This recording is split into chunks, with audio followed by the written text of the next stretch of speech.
Hi guys, my name is MJ. Welcome to the tutorial channel. Alright, so this round I'm going to cover this recent release from Tomica Limited Vintage Neo, the Efini RX7 Type R. Now, this is already the third piece. This is a new casting from TOMYTEC from this series TLVN. Initially, they have already released the yellow and the silver a couple weeks back, and so this is the new one. Alright, in the book set. I think it's really nice that they did this version in this packaging to give a bit more story on this very iconic car, the FD3S. So the artwork, the illustration is usually done by Nakajima. I think it's Mikio Nakajima. That's actually the designer of the RX7, and you would have probably noticed his name on the the Mazda Le Mans car as well. I believe that he was also involved in the design process.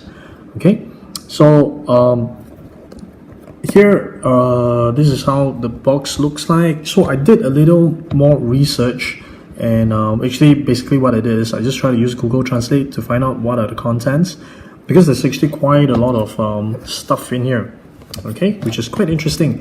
So basically at the back, this one talks about how in 1973 US was actually going through the sudden surge in the crude oil prices, where all the oil prices suddenly went up, and pretty much it affected sales of cars, and Mazda was pretty much badly affected by it.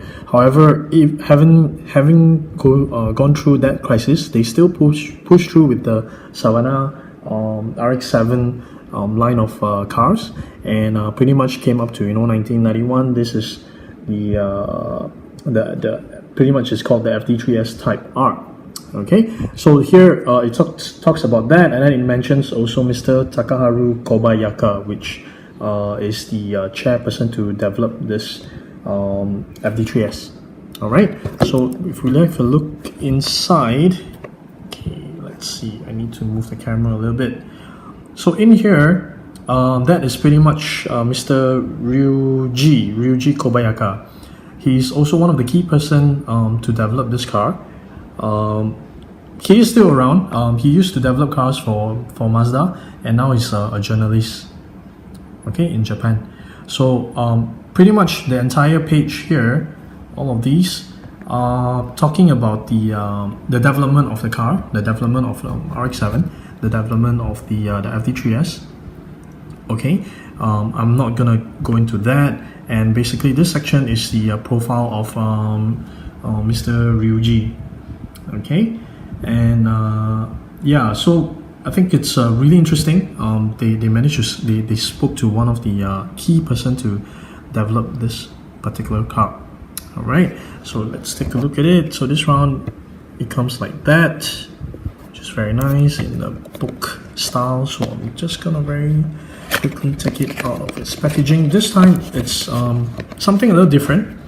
Okay, what they did is, because I noticed when I took it out, and I did notice a couple of things here, which is, I'm gonna put that box aside first. Two things. One is at the back, because this was actually quite different from, I noticed the writing and the way it's being presented is different from the writing on the packaging itself. Yeah, it's quite different. I can't put it side by side, but if you get what I mean. Yeah, I see it's like that, and you see this one, it's very different.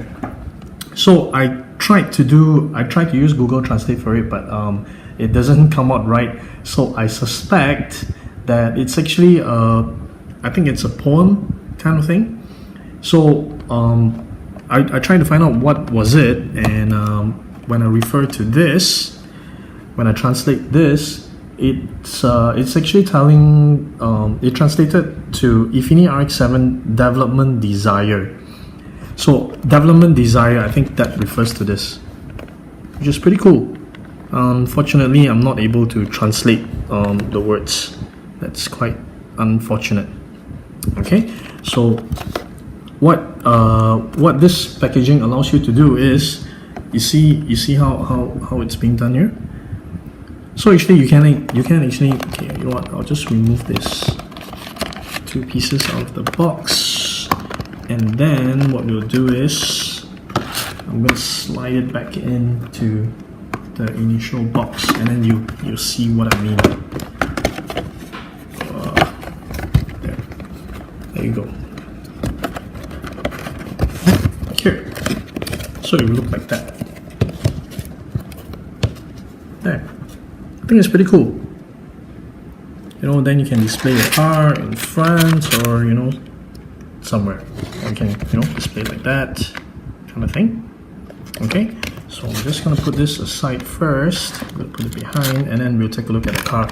So this is actually still very similar to the previous two released, the yellow and the silver, where you will need to install the side mirrors by yourself.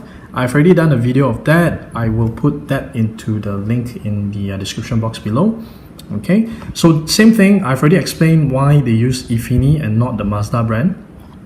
Alright, which is actually in line with what they really did during that period of time in 1991.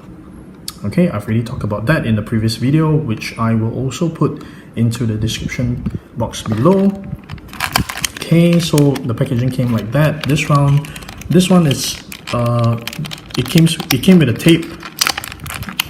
So because the other two, the silver and the yellow, it wasn't taped up like that. So let me just take it out. Yeah, this one is taped up.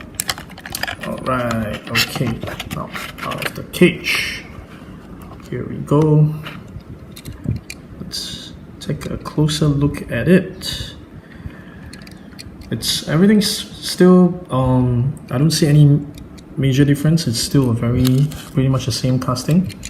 And it came with the side mirrors, which you will need to cut and stick it on. So you notice there's no marking on the car, so you will need to estimate it by yourself. So this will be a very good estimate. If you see, it's roughly aligned to this line, roughly around here. Okay, so you can stick that on. Alright, so it's rubber wheels. There's some slight details underneath as well, not bad at all. So it's a 1:64 scale, threaded rubber wheels, rolls very nicely. Okay, the interior is quite alright. You can see on all the seats, there's a small, the back seats are there as well. Then we have 2 front seats, the steering. So the steering, there's some details in it as well. I'm not sure if you can see it here. Yeah, there you go. You can see it's not just a piece of plastic in there.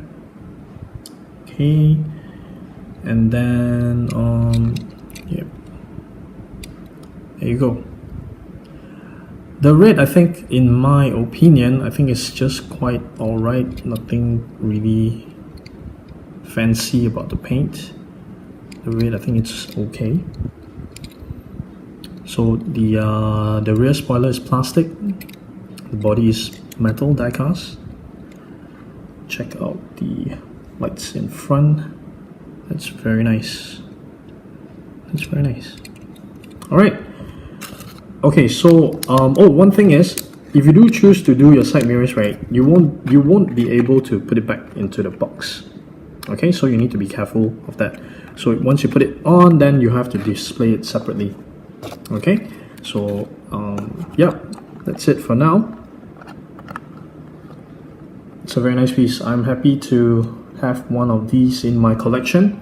So you know the drill. As usual, I will be taking close-up photos of this piece and putting them on my Instagram. Remember to follow me there, virtutoys.mj. And remember to subscribe to my channel to follow me on more awesome diecast videos. And I've started a new sales group in Facebook, which I solely mainly cater for fellow collectors in Malaysia. And I will put that link in my description box below. Remember to join in that close group. Alright, so that's it for now. Sorry for the very long video this round. I think the box is really very interesting, you know, with the rotary engine artwork here. So job well done from TOMYTEC. Alright, so thank you very much for watching. I'll see you again. Bye.